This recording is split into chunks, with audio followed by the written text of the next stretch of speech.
¿Qué tal? Bienvenidos. Hoy vamos a hablar de un sector que lo ha hecho muy bien los últimos años, es el sector del lujo, y tenemos un lujazo tener aquí a Pedro Lino. Pedro Lino es gestor de fondos en Optimize, en Portugal, y también trabaja para Banco Big, también en Portugal y ahora también en España. Bienvenido, Pedro. José Antonio, muchas gracias por la invitación. Gracias a ti. Tú eres una persona que yo creo que la gente debe conocer porque empezaste muy joven en el mundo de la bolsa.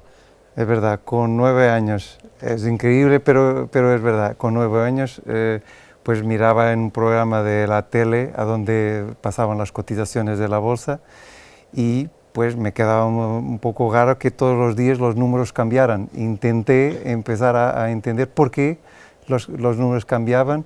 Pues, y a partir de ahí también escuché que mi madre tenía unas acciones y todos los días apuntaba qué acciones tenía y la valorización y decía, mamá, hoy estás ganando, era escudos, no era euros, estás ganando 10 euros, hoy perdiste 10 euros.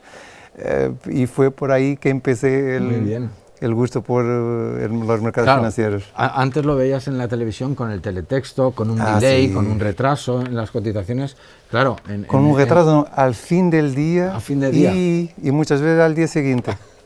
Yo recuerdo también aquella época que se podía ver en los periódicos con el cierre fin de día, sí. Y también luego teníamos el teletexto que bueno, pues sí que daba un delay, ¿no? Un retraso. Sí, ahora yo no sé si existe, pero yo tampoco sé, porque ya todo el mundo con internet.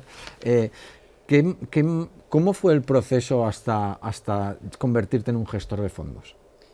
En un gestor de fondos no, en el jefe de estrategia de una gestora de fondos. Sí, pues el proceso fue desde abrí mi primera cuenta en un broker a los 16 años y fue entender de mercados y empezar a comprar y vender. Yo creo que para ser gestores tenemos que vivir la experiencia y saber cómo se pasan los periodos buenos y los periodos malos. Y claro que mi formación fue en mercados financieros porque me parecía natural también seguir la formación.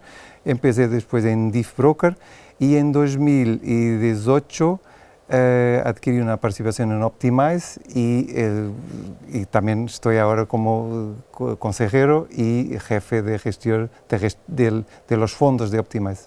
Pues vamos a hablar ahora del tema que íbamos a hablar desde el principio, y es porque los últimos años, a pesar de las circunstancias que hemos vivido, pues hemos vivido subidas de tipos de interés, sí, la mayor de la historia en crecimiento, y sin embargo, aunque las bolsas fueron abajo, hay sectores que lo han hecho bien, y uno de los sectores, o el mejor sector, ha sido el sector del lujo.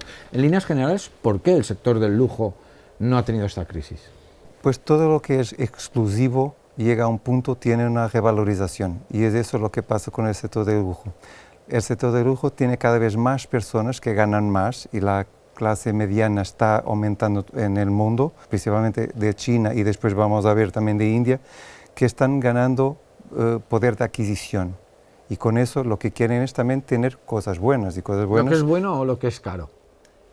Lo que es exclusivo. Sí, lo que es exclusivo, y cada vez más después de la pandemia creo que la experiencia tiene mucho que ver. Las personas quieren, después de pasarmos una pandemia, una guerra, todos queremos vivir algo único y exclusivo no es barato. Y el lujo no es solo los bolsos, estamos hablando de viajes de lujo, comidas, vinos, reloj, vestuario, todo, no es solo los coches de aviones, lujo, aviones, y después hay lujo y hay ultralujo. Y cada vez más hay venta de la experiencia, porque si yo no puedo comprar un Ferrari, puedo tener una experiencia de 1 o 2 días, alquilar un coche, un Ferrari, y pues vivo la experiencia. Y esto es todo, hace parte de un mercado que está subiendo mucho y que vale más de $1 trillón o 1 billón de euros. Y como vamos a ver, tiene un crecimiento y las perspectivas, desde mi punto de vista, son bastante buenas. Solo quería hacer un pequeño disclaimer porque para todos es que vamos a hablar de algunas acciones en concreto y que de modo alguno estoy recomendando porque hay algunas acciones que las tengo en los fondos de inversión Y claro que estoy hablando en un sector Podría que creo... parecer que es una recomendación, en Sí, ningún caso en ningún va a caso ser una no es. recomendación, vamos a hablar de forma totalmente independiente de Correcto. valores que crees que lo están haciendo bien y que lo seguirán haciendo bien. Sí, y que están en el sector de lujo como un todo, y algunos tienen máximos históricos, y creo que es creo que si siguen en máximos históricos es porque algo pasa en las compañías y creo que deberemos mirarlas. Como sabes, a mí y en Eurekers principalmente nos gustan las empresas que están en máximos históricos, entonces muy bueno que veamos algunas de ellas. Vale, Sí, pues solo si decir quieres... que la estrategia me parece muy buena y acertada, porque muchas veces las personas piensan, ¿por qué compré máximos históricos? Pues porque es señal que la compañía lo está haciendo subiendo, muy bien, sí. Y que probablemente va a continuar haciendo. Y por eso yo creo que también tiene un contributo muy bueno y único para la literacia financiera, que hace mucha falta en todos lados. Sí, es cierto, porque nos han enseñado a comprar barato y a veces comprar barato acaba quebrando la compañía, el banco o cosas por el estilo. Vamos a ver qué es el mercado del lujo entonces. El mercado de lujo, el total del mercado de lujo valía a fines de 2022 casi 1,4 billones de euros.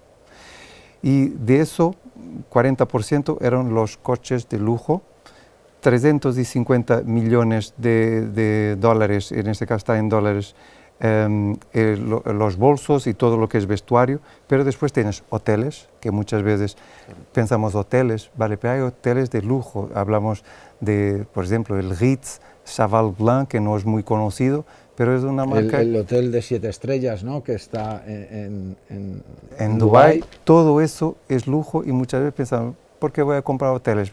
Hay hoteles y otras cadenas de hoteles. Tenemos también los vinos, las experiencias gourmet, las comidas, los relojes, todo eso es el mercado de lujo y que está subiendo bastante. Y las cosas suben porque hay demanda. Cada vez hay más personas en la clase media, es decir, hay más consumo, y lo que podemos ver en el gráfico es que después del COVID-19 hasta 2040 va a haber más 2.000 millones de personas con poder adquisitivo. Más alto, y es decir que van a querer también un poquito saber lo que es el lujo durante su vida. Hay una cosa que has dicho muy buena al principio, que era lo de si no puedes comprarte un Ferrari, puedes alquilarlo, ¿no? Hay una frase que decía, las cosas no son del que las posee, sino del que las disfruta.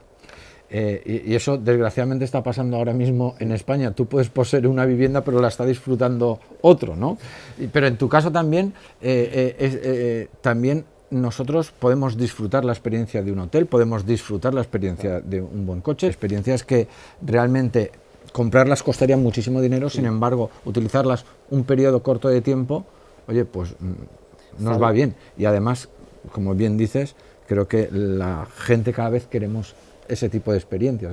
Nos quitamos dinero de algunas cosas, pero lo gastamos para otras cosas. Sí, sí. Y aquí lo que ves es que cada vez va a haber más personas, pero va a haber un cambio de 2015 hasta 2030. En 2030 tienes como el principal consumidor de bienes de lujo China y después India. Los Estados Unidos van a quedarse en tercer lugar. Y eso, cuando comparas con 2015, que los americanos eran los que gastaban más en lujo, es un cambio muy sustancial en 15 años, y después de 2030 a 2040 vamos a tener otros cambios más. En referencia a lo que acabas de decir, es evidente porque China ha crecido los últimos 30 años de una forma desorbitada y la India está creciendo, por lo menos la última década ha sido muy bueno, y tiene unas perspectivas muy buenas de crecimiento los próximos años. Pero claro, estamos hablando en uno a 1.700 millones de personas y el otro también se acerca a esa cantidad. Entonces, por mucho que haya menos porcentaje de ricos, van a ser muchas más personas que en Estados Unidos. Entonces es normal que en esos países vayan a crecer. Lo digo porque la inversión en lujo es muy buena, y además porque los chinos no compran imitaciones, cosa que en otros países... Pueden fabricarlas, pero sí, no las quieren. compran. Entonces, también China e India, muy buenos países para invertir en todos los sectores en general, pero hablando del sector del lujo, hablamos a nivel mundial. Sí, como dijiste, la verdad de los dos países estamos hablando de más de 3.000 millones de personas. Y es decir, si hay un crecimiento de 1%, hablamos de 30 millones. Y cuando hablamos del consumo mundial tiene un gran impacto. Pero para vernos que este crecimiento no es de ahora, es de los últimos 25 años que tenemos un crecimiento del sector de lujo de forma constante. Claro que 2020 fue lo que fue para todos, pero en 2022 ya los gastos en lujo personal ya se dispararon otra vez y la perspectiva es que pueda es que prácticamente es año tras año máximo histórico, cada vez más y más consumo de este tipo de productos. Sí, y tiene mucho que ver con el número de personas que tiene disponibilidad para consumir. Y aquí lo que ves es que es la tendencia y de la demanda de productos de lujo, y a donde ves que los europeos hasta 2021 tienen 22 a 24% del mercado, pero en 2030 los chinos van a tener entre 38 a 40%. Es decir, y los europeos vamos a bajar. Vamos a bajar percentualmente porque son muchos más chinos. De 1.500 millones, si tienes 10% más que consumen, son 150 millones y percentualmente, claro que ganan a los europeos. Pero aquí es decir,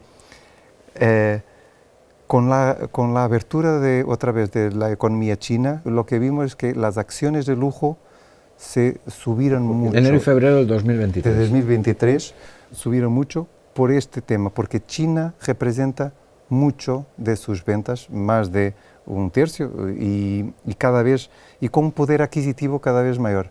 Y aquí se ve que, claro que ellos también van a consumir más.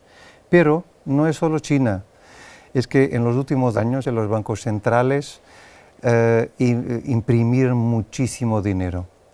Y en el caso de los ahorros americanos, los americanos tienen ahora más de 4 trillones de dólares en ahorros que hace el año pasado no eran remunerados y ahora con los tipos de interés a 4% también ya empiezan a recibir y a aumentar esos ahorros. Y eso quiere decir que hay un poder adquisitivo potencial que está guardado y que una parte va al sector del lujo también. Y también decir que con esta crisis, la crisis fue un poco desigual, porque lo que ves es que los top 20 de la renta americana incrementaron los depósitos en su banco en $135.000 durante la crisis de COVID y que casi iba a ser una crisis financiera. Pero esto es decir que los ricos consiguieron acumular ainda más dinero y por eso hay aquí un potencial para más este gastos sector. para Queda claro, es decir, cuanto menos tenía la gente, desgraciadamente, menos pudo ahorrar, sí. Pero sin embargo los ricos no gastaron y ahorraron. Y cuando hablamos de sector de lujo tenemos que hablar de unos bolsos de Hermès que se llaman los Birkin. Y las Birkin, si van a una tienda, no las consiguen comprar.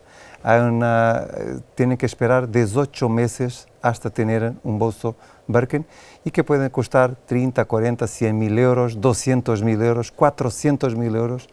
Hay este tipo de precios en las bolsas Birkin y lo que te traigo es que los retornos anuales, si hubieras invertido en una bolsa Birkin, ¿sí?, eran superiores a si hubieras invertido en el S&P 500. El S&P 500 de 1980 a 2015 te darían 11,8% nominal. En oro ganarías 1,9%, pero si hubieras comprado un bolso de Birkin, habías ganado 14%. Es increíble.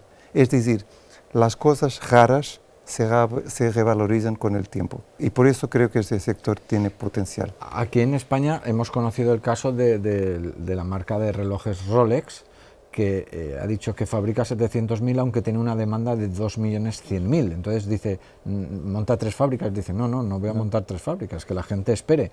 Y se da el caso de que los relojes de segunda mano valen más que nuevos. Es decir, porque el que tiene la suerte de esperar y que le den uno nuevo, sabe que sale por la puerta y hay gente que lo quiere ya. Entonces dice, ¿para qué voy a pagar 9.000 euros de aquí un año por un reloj si le doy 12.000 y me lo dan ya? ¿No? Pues un rico está dispuesto a eso. Y se da el caso tan raro de que una cosa nueva valga menos que de segunda mano. Es verdad, por la raridad y por la demanda. Hay tanta demanda y estas empresas, como dices, no quieren construir más fábricas porque no quieren, existe mucha oferta. Hay una oferta controlada y si hay mucha demanda, pues el precio sube. Y por eso estas empresas consiguen aumentar la margen que tienen en su negocio. Y lo que vemos es que año tras año, y ahora con la inflación, ya subieron los precios del año pasado, en 2022, y ahora volvieron a subir en 2023, por de arriba de la inflación, y la demanda sigue. Claro. Y esto significa que su margen y sus resultados van a subir bastante más que la inflación y que la demanda, es decir, consiguen siempre dar más y más resultados y eso acaba por ser bastante bueno. Otro tema interesante es las nuevas generaciones quieren vivir, quieren tener experiencias y por eso tienen una propensión a gastar más. Y en 2030 la generación más nueva va a ser la mayoría de los consumidores del sector del lujo. Por eso no es algo que se va a agotar y esto va a atraer más demanda en los próximos años. Otra cuestión muy importante es India. India también va a ser un fuerte motor de crecimiento en los próximos años. Aquí lo que vemos es que la población que está abajo de los 30 años va a crecer mucho y principalmente va a ser India, que a partir de 2025 va a tener un crecimiento muy fuerte, un incremento de casi 700 millones de personas y por la clase media, pues tenemos China que van a ser más 250 millones de personas de 2022 a 2030, en India van a ser solo 36 millones, digo solo porque el crecimiento sí, y el crecimiento de India va a ser de 2030 a 2040, la clase media.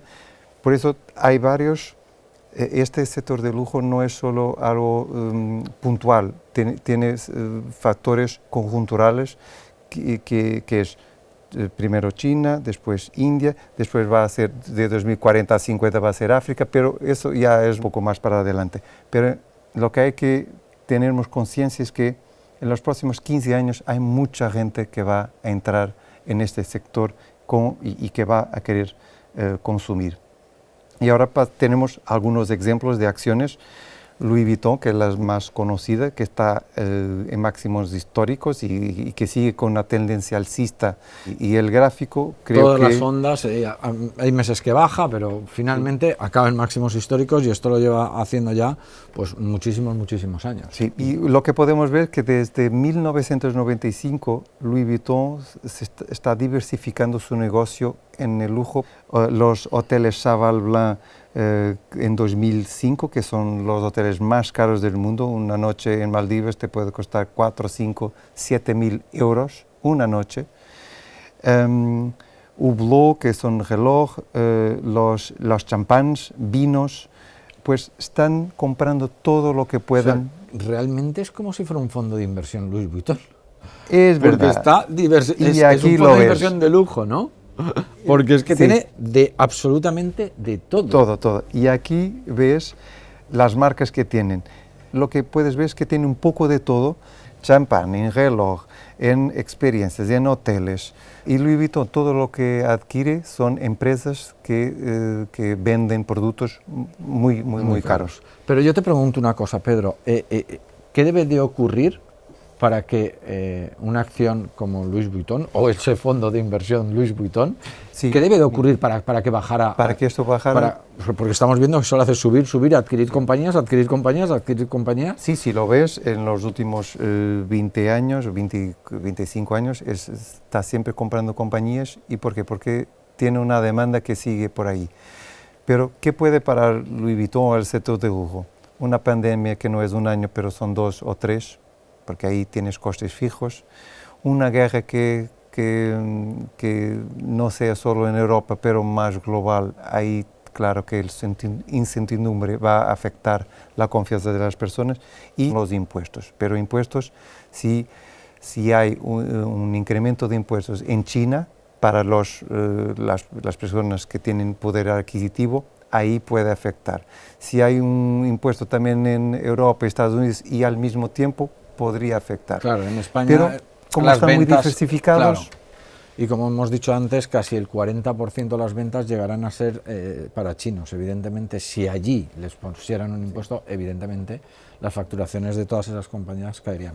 Sí, pero hubo hay también... que decir y volver a repetir que en ningún caso esto es una recomendación de compra, claro. ni está patrocinado, ni nada por el estilo. No, porque hay riesgos, hablando... porque es lo que dijiste bien, hay riesgos, porque imagina que ¿qué hace una empresa bajar? Pues incertidumbre, si los tipos de interés en vez de 4 o 5 van a 10%, claro que eso afecta. Por eso, gracias por acordar, esto no es, estamos analizando. Venga, hablamos de otra compañía. De Hermès, la que hace los bolsos más caros del mundo, de 400, 100 mil, y hubo uno en una subasta que llegó a 2 millones de euros. Increíble. Una unidad, entiendo que no era nueva, entiendo que sería antigua. Sí, ya antigua, sí. Pero la vendían como ya tenía... como obra de arte, 40, ¿no? Obra de arte. Es que ahí es que está. Las obras de arte también son parte de artículos de lujo, y muchos de estos artículos y bolsos antiguos ya son obras de arte. Se venden como tal. Y se venden como tal, claro. Sí, pero a la compañía que un producto suyo de segunda mano se venda caro, realmente no le reporta beneficios en la actualidad. Es verdad, pero sí que alguien podría pensar, pues yo lo compro ahora y de aquí 20 años igual vale más, ¿no? Sí, y da una... Es que te va a gustar tener algo de Hermès o de Louis Vuitton, porque escuchaste que si alguien tiene algo de 2 millones, porque aquello vale dinero. O vale por la experiencia de tener, algo valdrá, algún valor añadido. En bolsa siempre hemos dicho que el precio lo marca la última venta, ¿no? ¿Cuánto vale un piso? Pues por cuánto se ha vendido, eso es lo que vale, ¿no? Pues si alguien ha pagado 2 millones es porque es su precio. Que esta persona prefiera tener ese bolsito metido en una... porque no lo va a gastar, evidentemente. No lo va a gastar, no. Entonces, lo va a meter en una cajita, lo va a guardar, pero no tiene el dinero en efectivo, que a lo mejor el dinero en efectivo en el banco podría ser un problema si ese banco quebrase. Entonces, es verdad. Los ricos, los muy muy ricos, compran obras de arte, como sabemos, cuadros. Ahora también no sabía que habían pagado 2 millones de euros por un bolso, me parece una auténtica locura, pero seguro que hay alguien que el día que quiera venderlo da más dinero. Sí, sabes, tienes en los últimos años también muchos árabes con el petróleo también ahora a subir otra vez. Si tienes alguien de Dubái que quiere pagar, pues ya sabes que tiene un poder adquisitivo muy más alto que el nuestro, y por eso muchos de estos artículos en subastas van o a China o a Medio Oriente, que es... los países productores de petróleo. Pero Hermès lo que ves es que también es una tendencia de los últimos años alcista. Hubo correcciones, pero la verdad es que la tendencia sigue ahí y sigue pues subiendo. Ferrari también es la experiencia. No puedes comprar un Ferrari el día siguiente, también tienes que esperar un par de meses y lo podrás comprar en segunda mano, pero es otro ejemplo. Tienes la compañía Richemont, que es una compañía suiza que también tiene inversiones en varias empresas de lujo y varias marcas, y lo que ves es que la tendencia de este sector, con guerra, con incertidumbre, con tipos de interés a subir, pues la tendencia está ahí. Kering, esta es la dueña de Gucci, es la que está más retrasada porque tuvo algunos problemas con publicidad. Y sí, pero podemos ver que cualquier gráfico que pongas de lujo prácticamente nos encontramos estos son que bebidas. No paran de subir. Las bebidas también, Pernod Ricard es una compañía francesa, y cuando hablamos de bebidas no son champanes de 30 euros ni de 50, hay champanes de 1.000 euros, de 2.000, de 10.000, es que es otro tipo de consumidores, y lo que hay es una demanda, pero esto es un poco lo que pasa en el sector de lujo, y muchas veces pensamos que los mercados financieros, pues con la guerra, con el COVID, está todo muy mal, pero no, tenemos que seguir mirando porque hay sectores que en el medio de todo esto lo hacen muy bien. ¿Algo más que aportar, Pedro, para acabar? Sí, solo intentar hacer un pequeño resumen. Es que este sector está beneficiando de una clase media que está cada vez más, que es mayor en todo el mundo. La demografía, como vimos, los más jóvenes que están, que quieren gastar en lo que es bueno.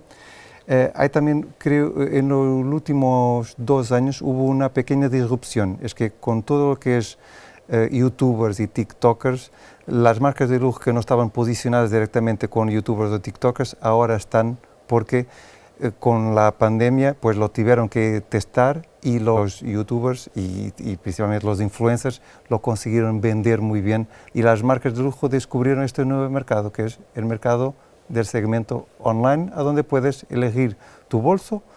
Llegará un par de meses, depende si es muy raro o no, pero claro, es un nuevo mercado que está subiendo. Lo has visto por la calle a alguien, lo has visto y sabes lo que quieres, y para qué te vas a desplazar, te tienes que esperar igual, pues que te lo traigan. Sí, y los más jóvenes utilizan. Es cierto todo lo que estás diciendo, porque realmente el joven cada vez es más exigente. Sí.